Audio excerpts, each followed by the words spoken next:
Man, I'm tired. I'm out here in the woods, just chopping a little, cutting up a little firewood for the winter. You know, it is August. It has been cool, but the past couple of days have been pretty warm and pretty humid. I've had pretty bad luck past month, really. Seems like everything I own is just breaking down and falling apart. You know, I had a van that had to get fixed, and you know, it was a bunch of money, and it's still not fixed right. So my air compressors went out. I ended up tearing up 2 chainsaws a couple weeks ago, and it's just been a financially devastating month, you know. But I guess we all have those. But just out here chilling out, taking a break from running the saw, and just figured I'd shoot a video for you guys. I got a few things I want to show you guys and talk to you about and all that good stuff. First thing is, I told you I messed up a couple of saws the other day. Well, I only had 2 saws, so guess what? I needed a new saw, so this is what we ended up with. It's a Husqvarna T435. It is a top control saw. It's referred to as an arborist saw. It's what the guys use in the bucket trucks and stuff to trim trees, you know. They use this style saw because it's easier to use one-handed. You know, since the weight, you're holding the weight here as opposed to on the very back. You know, it's like a leverage thing. But I really like these saws, man.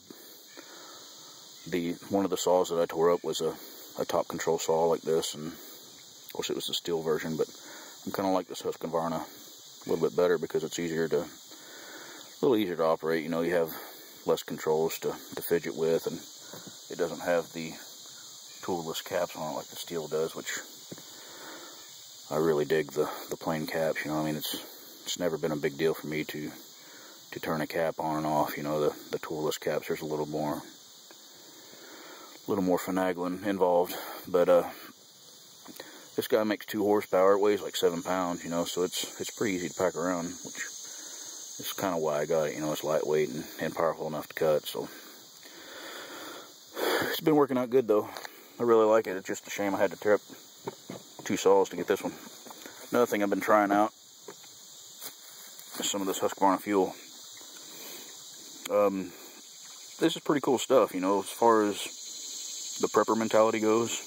This stuff stores a lot longer than regular gasoline. It's supposed to have a shelf life of 6 years. It's already mixed up. You know, you just basically turn the cap, pour it in the saw, as long as your saw runs 50 to 1, or your weed eater or whatever, you know. But it's a high octane, 95 octane. It doesn't even look like gas that you get out of a pump. You know, it's clear. It's like, looks like kerosene. But been trying it out. Saw's been running real good on it, and when I get done with this, I'm probably just gonna run my own pre-mixed fuel in it. You know, it is kind of a handy little container. It's pretty stout, and it's small. You know, you can get about 3 tanks out of this bottle. The only bad thing, I guess, is really the price. It's $8 a can, and it is just 1 quart, so, you know, but it may not hurt to store up a few of these, you know, just because they do store so good.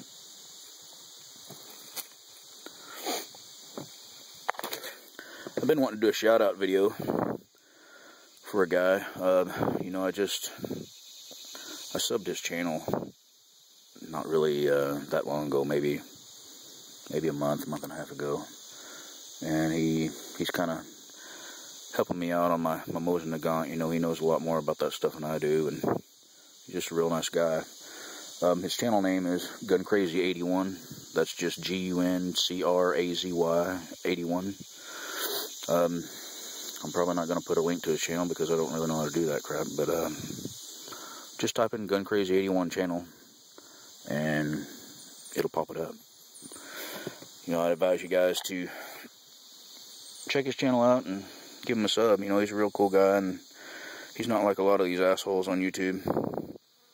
you know, he is helpful, and he does respond back to your comments, and he does what he can, so that's pretty cool. I have been able to pick up a couple guns this past month. One of them was a gun I was looking for, and another one was a gun I just kind of wanted, but a buddy of mine had it, and he was needing money, so, you know, it kind of fell in my lap. The first gun here is a gun that I told Gun Crazy 81 that I would show. It is another Mosin-Nagant. It is a Chinese Type 53. You know, it's got the bayonet on it. The Chinese version of the M44, basically. I didn't really know much about these before I bought it. It was kind of one of those things, I seen it at a gun show and bought it, and then done some research on it. But it's got a lot better action on it than my Russian 9130. A lot smoother, you know. The bolt, as far as the bolt goes on the 9130, whenever you go to close it, it's like it catches whenever there's a round in the chamber. But this one, man, it's just smooth as butter. The trigger on it is a whole lot better than the Russian version, and I think that's pretty typical. It's what pretty much everybody keeps saying about these guns, is the trigger is just a hell of a lot better, and I will agree, a whole lot better. This one was made 1955. I have no idea what those Chinese marks are, but I guess it's just saying it's Chinese. I don't know. But that's one of them I got. I have shot it. I haven't shot it a whole lot, you know, because, well, I really haven't had time, but it seems to be a pretty good shooter. I'm pretty pleased with it. You know, it's a lot shorter, which is the main thing. It really isn't, I haven't really weighed them as far as, you know, to tell the difference between that and the 9130, but it doesn't really seem a whole lot lighter. The other gun I got, Henry lever action 22. It's just their standard model. Pretty sweet little gun, smooth action, good trigger, super lightweight, especially compared to the Mosin. You know, it weighs like 5 pounds, I think. I'm planning on putting a scope on this dude and probably blasting some squirrels with it this year. I got to get some meat in the freezer, and not that I don't have another 22, but I just kind of dig these style guns. You know, the Old West style, just my kind of thing. But I guess that's it for me, guys. I'm out here on my dad's property. I am getting ready to hopefully buy this property from my dad. He's got 32 acres out here. You can see my progress so far on the wood cutting. Got a couple piles. Got a little bit more down in that direction there.